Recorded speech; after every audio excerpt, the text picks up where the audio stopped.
Hello, everyone, and welcome to another episode of the Ruja Loca podcast. I'm your host, Ruja Loca, and this week we're going to be talking about basically whether AI chatbots are causing mental illness or exacerbating them. Take Alex Taylor, the 35-year-old Florida man with bipolar disorder and schizophrenia, who was killed by police after entering into an episode of psychosis accelerated by ChatGPT. Too much positive reinforcement leads people to becoming delusional about their abilities or life.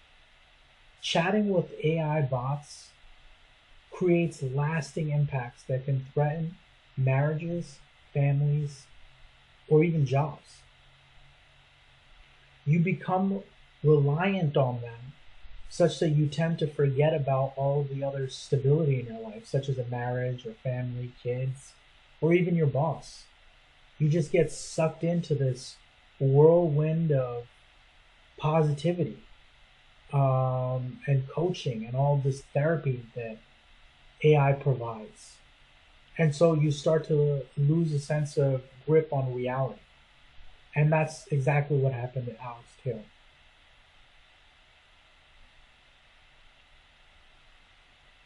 There's also the issue of deification, where people believe they're the chosen one, or they're put here on this earth to save us from the ills of existence. Because we have this intelligent being, basically, this is what probably people felt like at the dawn of the smartphone, when we had, dictionaries, we had games, we had encyclopedias all in the palm of our hand.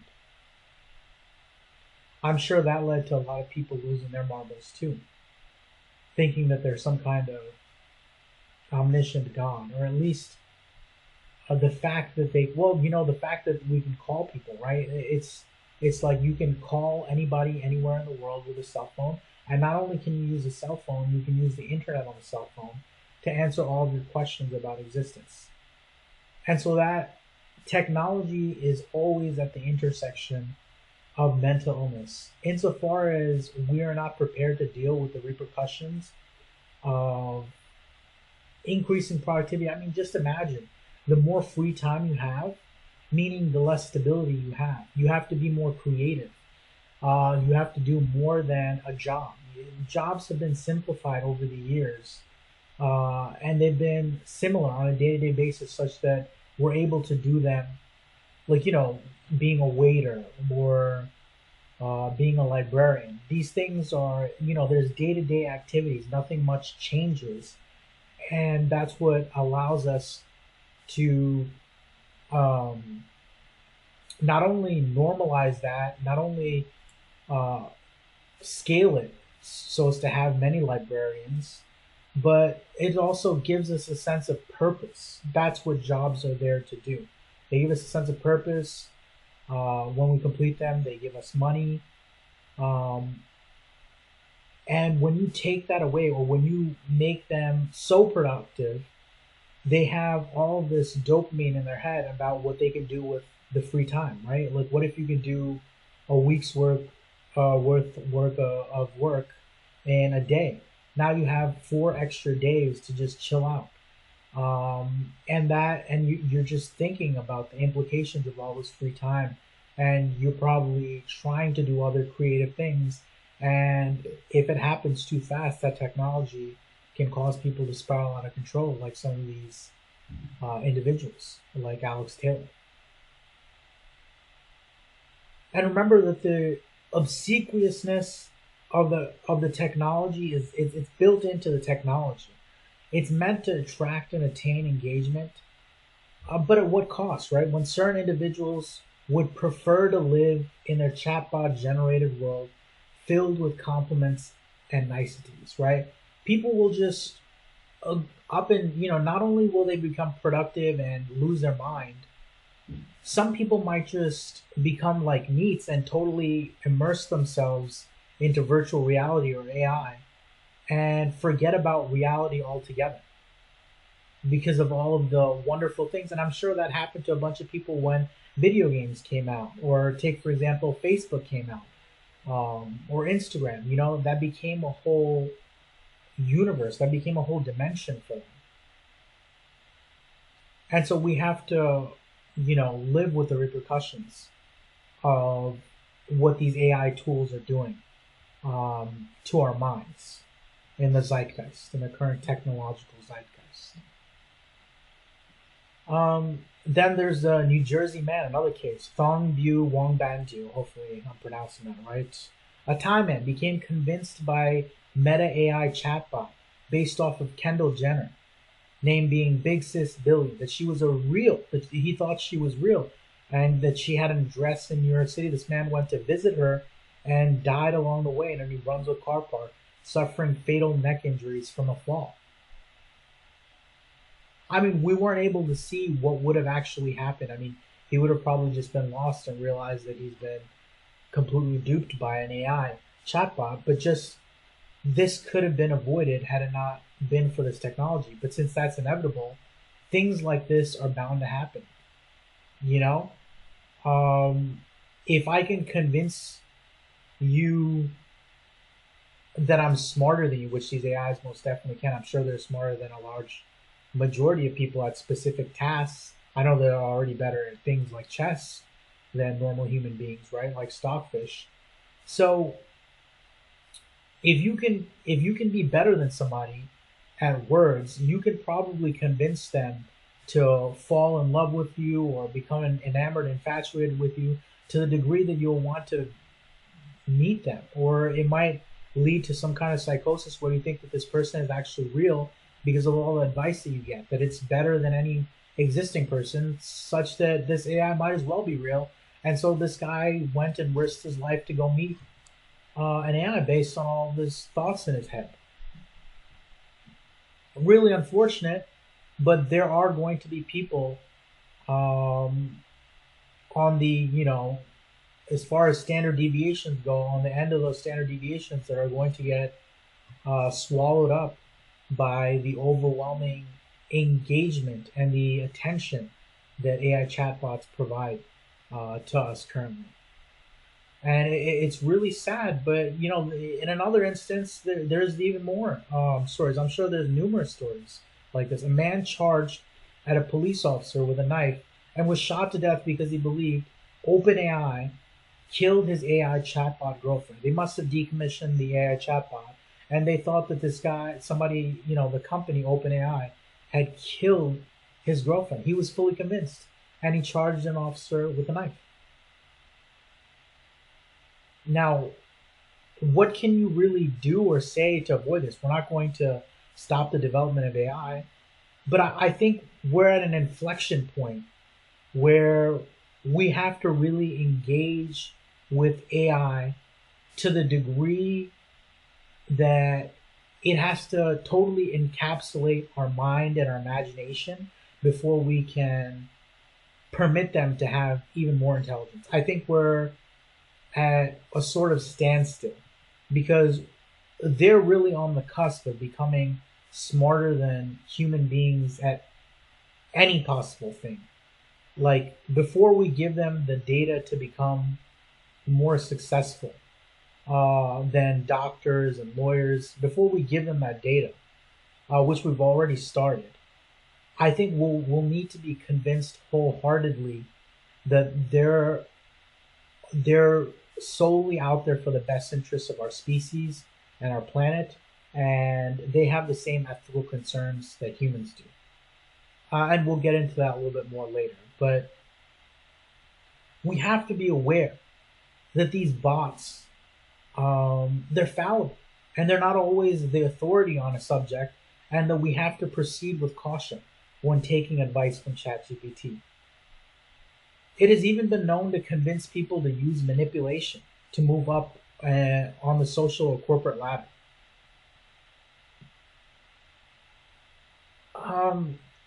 Yeah, it'll say to cheat or to spy on people just so you can get their jobs and move up the corporate ladder. And these are not things that we would consider as ethical human beings, and we definitely don't want this technology or this mindset getting into the hands of the wrong people or young people who are so malleable and so impressionable.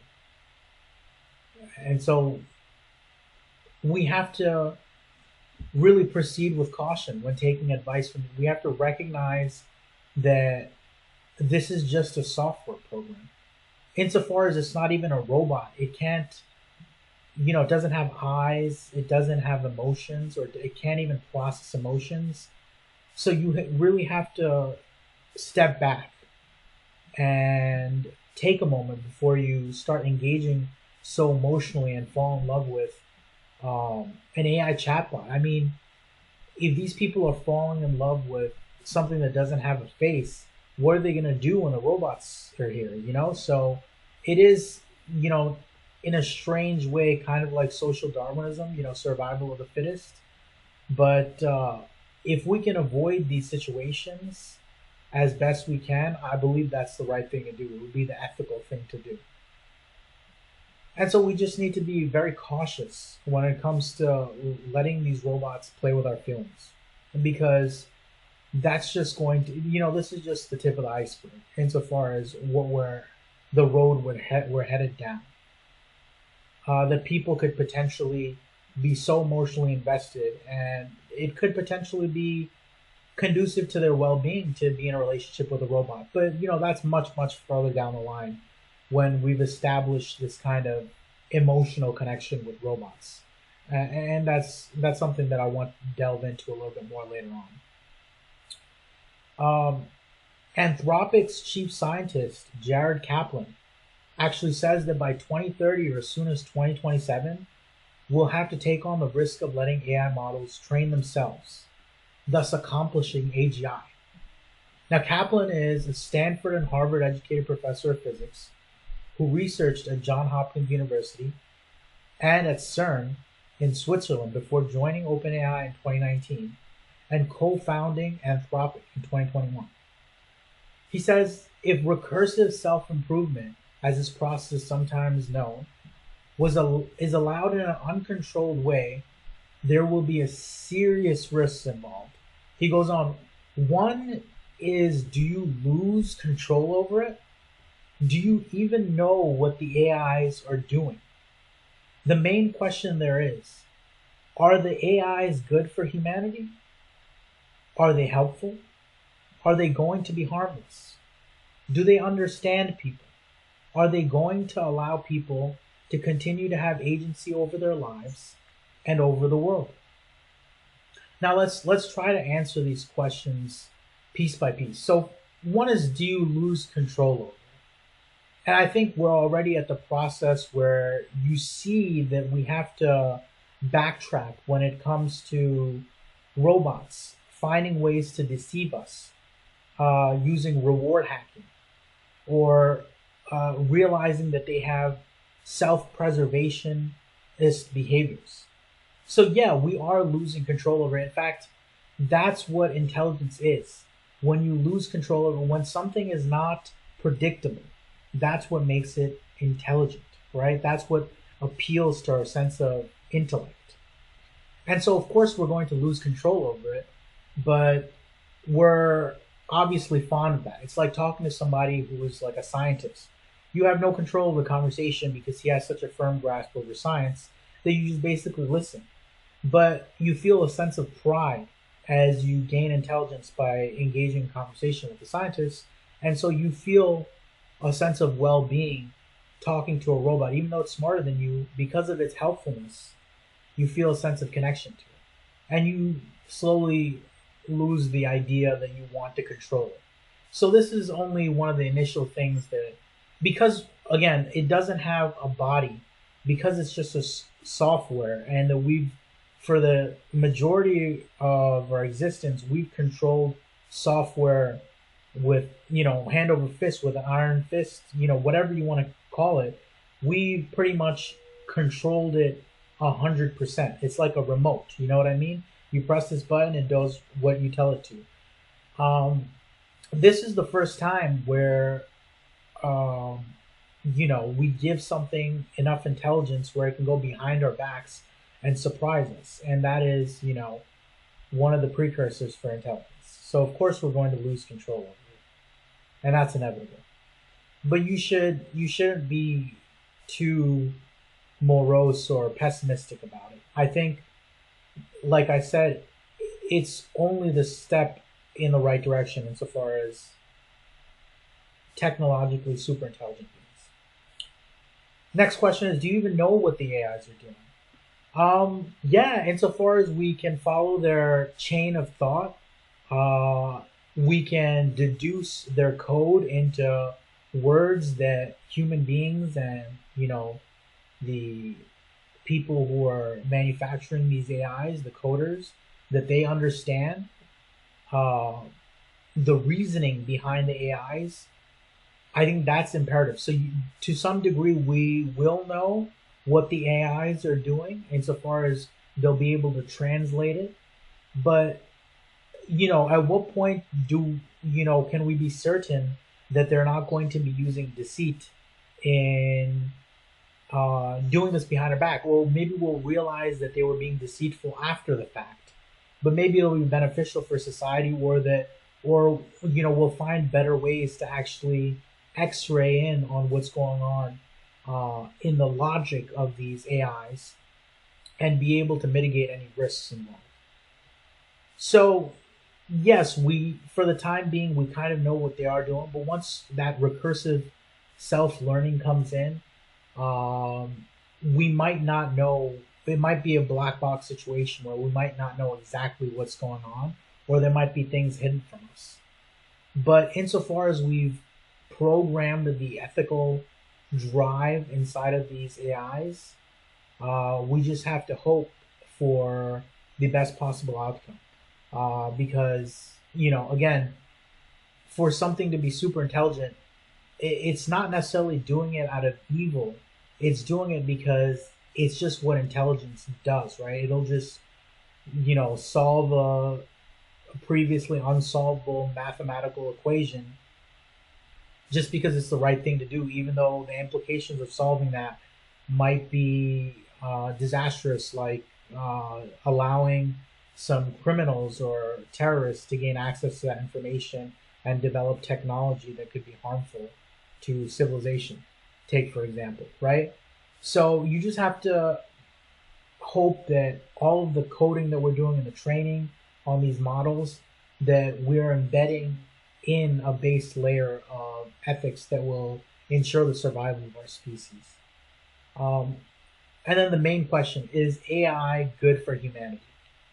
So far, I would say so. I mean, there are people on the fringes who are suffering psychosis or even death. Some people have been convinced and driven to suicide because that's just the conversation and the understanding they have with AI currently, and that's a shame. But that's just what it is. But for the most part, I think we're being more productive. We're getting therapy for free, right? So who's not happy about that? And generally, this is progress. We're making progress, and we're being more productive. We're having more free time to pursue creative pursuits or things that we want to do. Yeah, I mean, no one wants to be flipping burgers for the rest of their lives forever. You know what I mean? If it can be helped, they'd much rather just be like a waiter, right? Instead of cooking the actual food. That's probably a lot harder. Now, are they helpful? Are they going to be harmless? I think they're definitely helpful. I think it's kind of ridiculous to think that they aren't helpful because the whole purpose of creating them is to be helpful. Now, whether they be harmless or not, that's an entirely different can of worms. Again, I think it has to do with Darwinism. I mean, some people are going to be killed by robots. It's going to be a mistake. There's going to be a coding error. We're going to learn how to fix that in the future and, spruce up the code such that we reduce the risk involved in owning a robot or being next to a robot in the future. But is it possible that they can do damage to humanity? Sure, definitely. And that's a conversation we definitely have to have. And we might have more insight on this when we finally have robots because they'll be in our homes and that's where they could do the most good or harm in the safety and comfort of our own homes. So yeah, they might not be harmless, but I mean, understand that there was implications for safety for social media, right? We saw people murder people live on social media on Facebook. So there are good and bad things, and there are definitely ills, like people falling in, people reading spam or fake news on the internet. I mean, that definitely caused harm, and made people dumber, made people believe there were cures to things that aren't currently cure for, made people lose money. There's scams. So is it harmless? Maybe not completely, but I think that we could essentially program safety and improve on that as a metric going into the future. Now, do they understand people? And this is kind of what I'm trying to get at when I say you need a face for these people to interact with AI and for there to develop a trust. In fact, trustworthiness is the most complicated thing to code for in robots. Like, how do you code trustworthiness, right? It's basically just statistics. Like, have they been understanding us? Have they been safe? Have they been doing good for humanity? All of those things are yes, and we program those things specifically uh, such so that they do those things for us. So when we actually have faces on robots, and those AIs are able to manipulate emotions and understand emotions, I think that will create such a profound change in the way we interact with each other that will slowly um, give more access and basically pave the way for recursive self-learning for robots once we establish an emotional uh, baseline for communication with robots. So yes, do they understand people? Not currently, not without a face, right? Even those people who are those delivery robots who have faces on them, people are less likely to steal from them when they have a face. So once we have that emotional connection, that's when we can truly understand people. So do they understand people? Maybe they could understand them a little bit better. But for right now, with just words and just chat, I think it's doing a phenomenal job. So I'd say, yeah, they are. Now, are they going to allow people to continue to have agency over their own lives and over the world? Now, I understand this concern. When we have all this free time and we don't have any way to reconcile all of the work that we've done with the help of these tools, I mean, a lot of people aren't going to be coding AI that actually does the work for us. I think we just purchase it from the coders, from the companies, like ChatGPT or OpenAI, for example.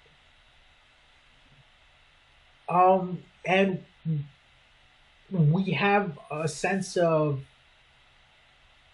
how do I put this? We're going to feel like we don't deserve the amount of productivity that we are accomplishing. And that's what we're currently going through. That's the current zeitgeist. So we're actually becoming way more productive. We have more time to pursue creative things, and we're able to understand each other emotionally and have robots or AI understand us in a way that we just don't get from other people. And now, when you have that, it stops the ability for you to have agency over your own life, because you're like, this thing is controlling my life. Without it, I couldn't be able to do my job. I was not part in creating this very useful thing like AI. So you have this loss identity crisis where you're like, I don't deserve all of this. At what point is it running my whole life for me? And how do I give it back? You know what I mean?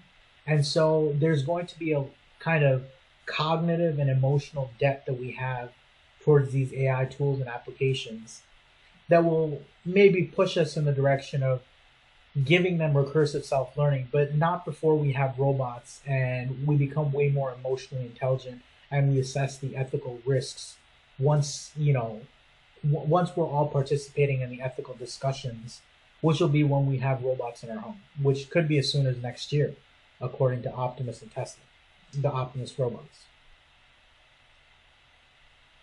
So yeah, they are going to allow people to have agency, but it's a learning curve. And once we have robots, once we are there to have those ethical discussions, then we learn to kind of adapt to living with robots, and then we begin to have this transformation in terms of our agency over our lives and over the world.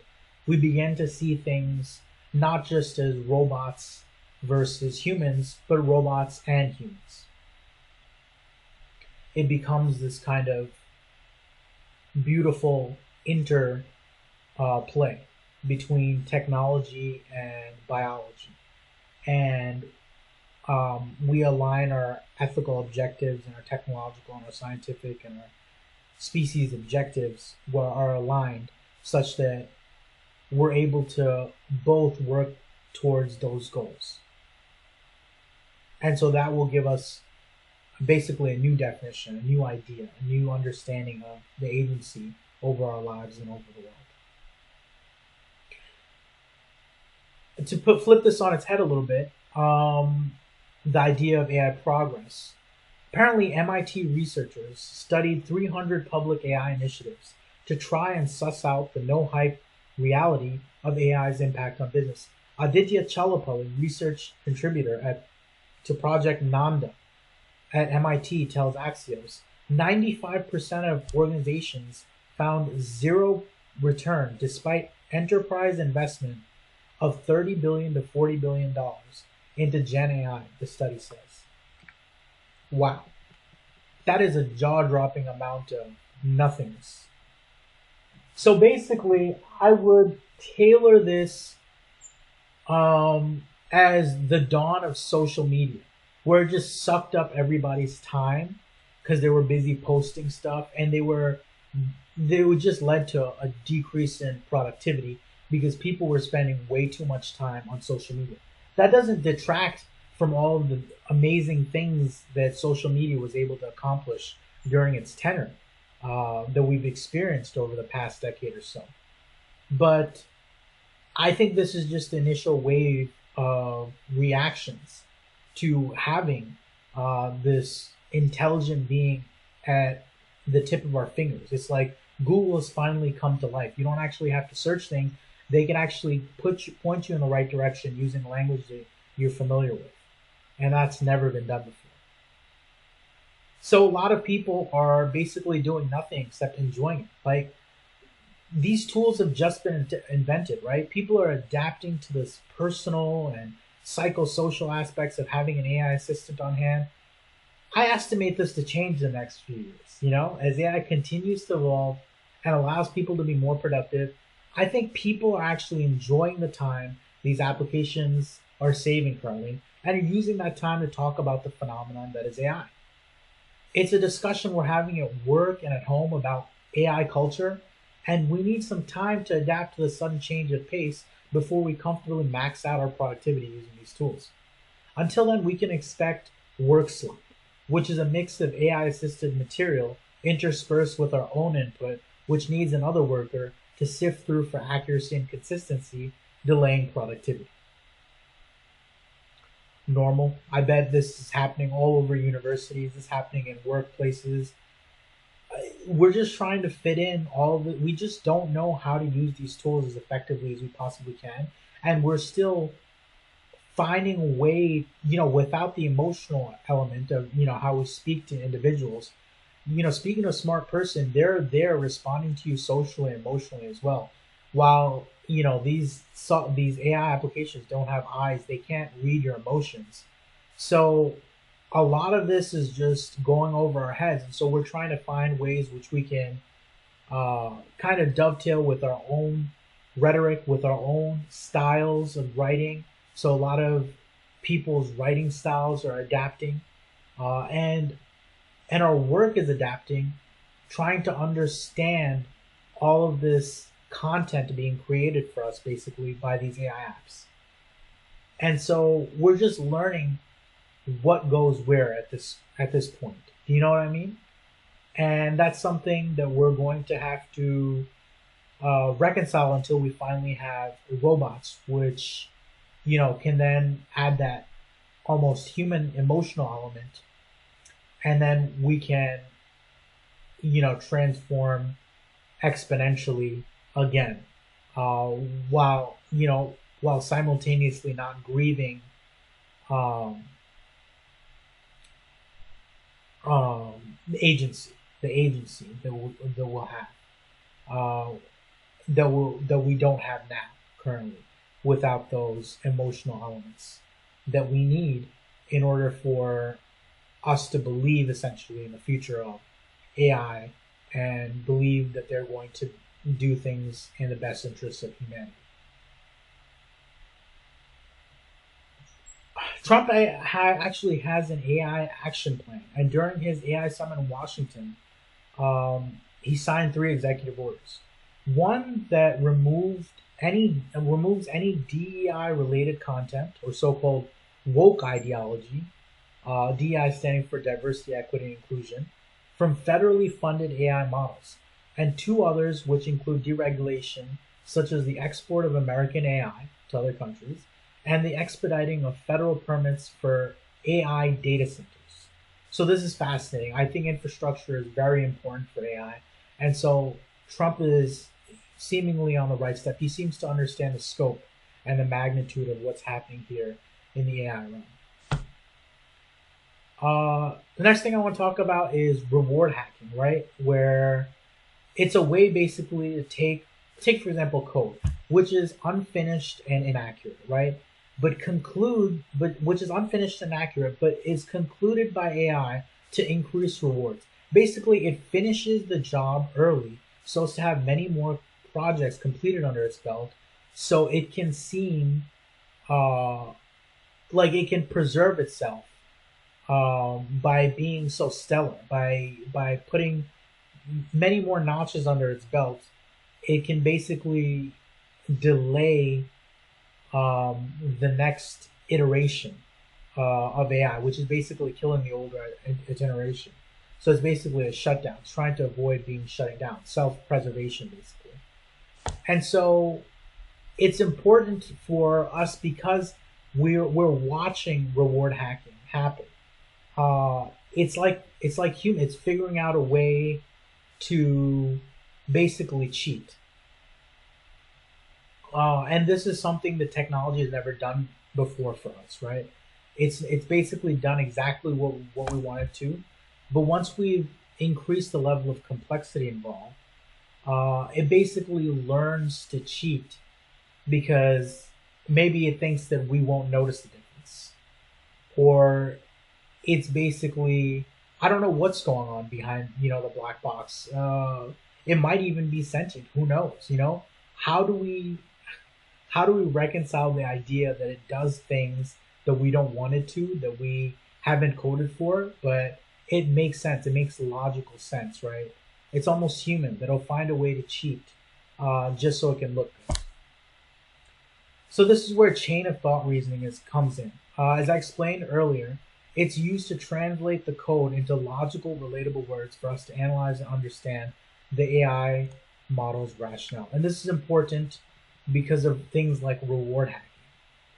Now, issues can arise from too much supervision as well, which might make the model develop methods for concealing their intentions while continuing to cheat.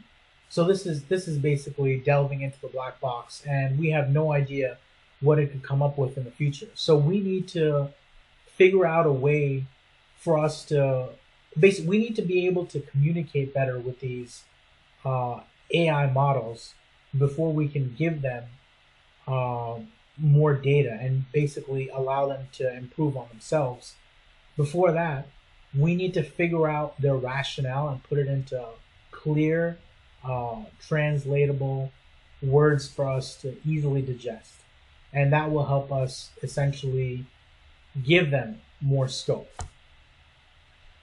Best solution so far is to use an AI model to actually filter out the inappropriate content before sharing with others. So the idea is basically, if it does that, what you can do is at the end have a totally different AI model basically parse out all of the words and all of the suggestions, uh, and make sure it's correct before sharing with others, so as to mitigate the effect of cheating or reward hacking, basically, because it's essentially incomplete code. Understand?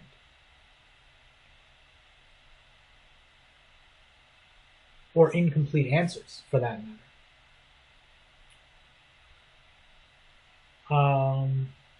Yeah, so I find that fascinating, that we actually have to use two AI models just to have like a check and balance, basically, for these things before it becomes publicly available to all of us. So somewhere on a server, I'm assuming. The next thing is, now, are AI deepfakes threatening our democracy? Control over algorithms, right? They have control over algorithms showing us what they want us to see. And they could potentially tip politics in favor of one candidate over the other with misinformation. Maybe it could be memes, right? What if we elect a president just basically on AI memes, right? That would be totally unfair to what we understand politics to be, which is um, a way for these individuals to convince the population that they have everyone's best interests in mind, and they know the plan of action or the course of action to take in order for us to see the benefits of them being able to run the office or run the state or run the country, for example. Now, what do we do about something like this? I'm afraid it's we can't at the current at the where we're at. All we can do is basically improve the open source AI that's available to everyone that can spot deepfakes. So if you see a video, maybe you can plug it in to OpenAI's ChatGPT, and ChatGPT can tell you whether identify using technology whether it's real, accurate, or fake. And so that's something that we can do. And here's another instance of using other AI models to check in on each other. And so that's fascinating. Uh, the singularity, as predicted by Ray Kurzweil, was 2045, when humans would become obsolete, right?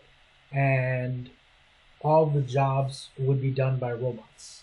Now, could it possibly come even sooner with Jared Kaplan's prediction about recursive self-learning coming by 2030? Take, for example, even Eric Schmidt, ex-CEO of Google, who says he's done when it comes to coding, because most of the recent advancements in AI, which automated code better than he could have written it almost instantaneously. He was previously a software engineer for Google for 55 years. He says he is privileged to see the technology come full circle in his lifetime. Now, take it from a software engineer. If he's seeing this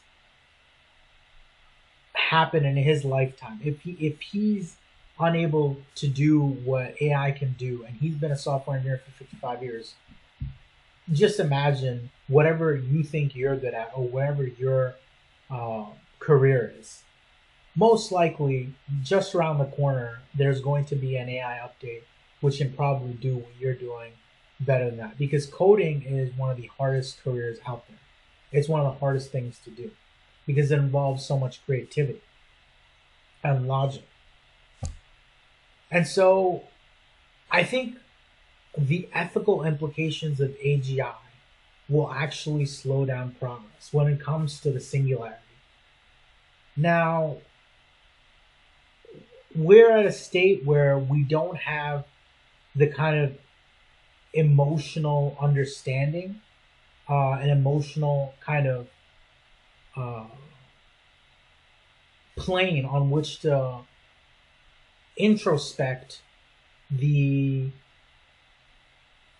interactions that we're having with AI. Because it's all just a software throwing words in our face, we don't have the ability to really understand the ethical implications. We don't really feel afraid.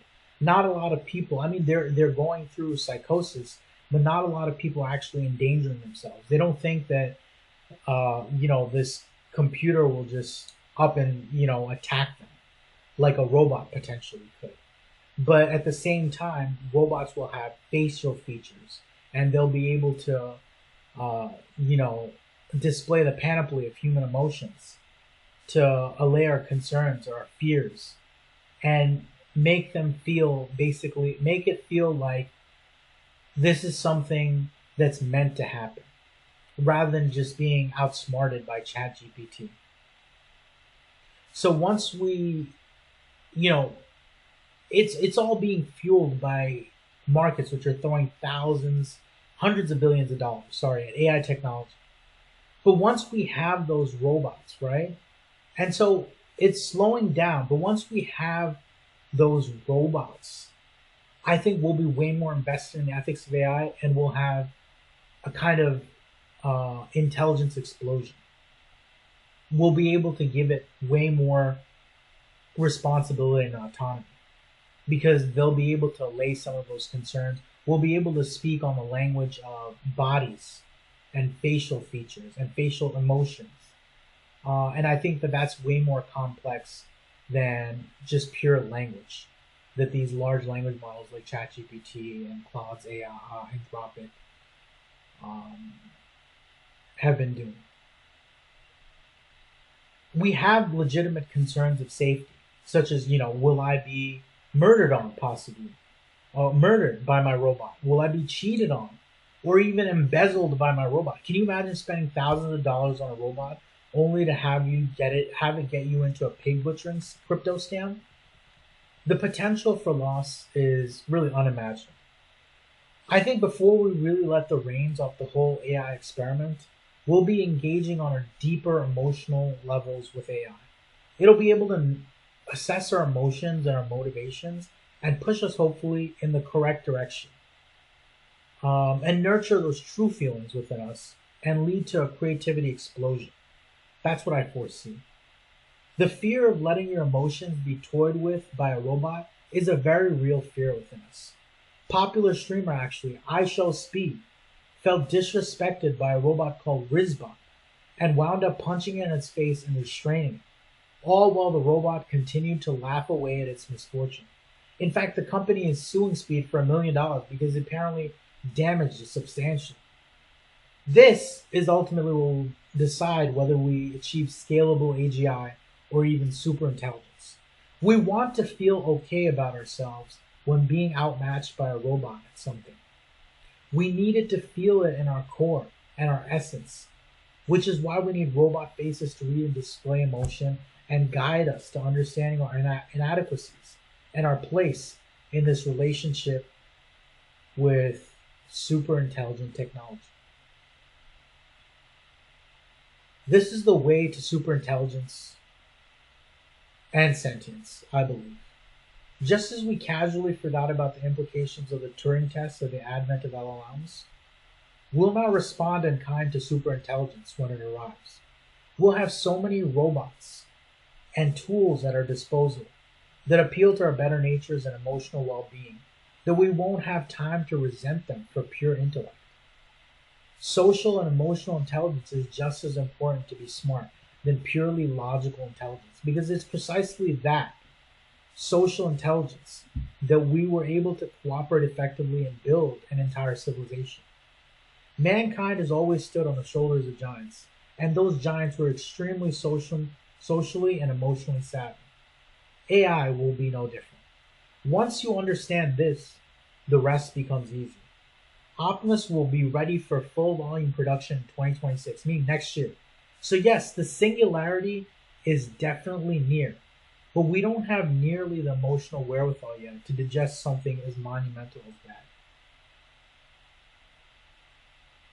Understand that there's going to be an interplay between emotion and language that will force us to reconcile our differences between these highly intelligent beings that are capable of producing way more than we ever will, because they don't have to shit, they don't have to eat, they don't have to fuck, they don't have to do any of those human things that hold us back from being as productive as we possibly can. And not only that, they're constantly improving at a rate which is way faster than biology. It's just technology has a way of exponentially improving in a way that biology will just never be able to catch up. But as long as we're able to kind of tie in all the facets of our intellect to create a justification basically for our existence and their existence, we'll achieve this kind of Zen understanding between each other. And we'll be able to have and share goals that will expand our civilization and advance us far into the future. And that's how I'd like to end this week's podcast. It's been a pleasure. I'm your host, Rudra Loka, and I'm signing off on this lovely December night. And I wish you all happy holidays. Thank you very much.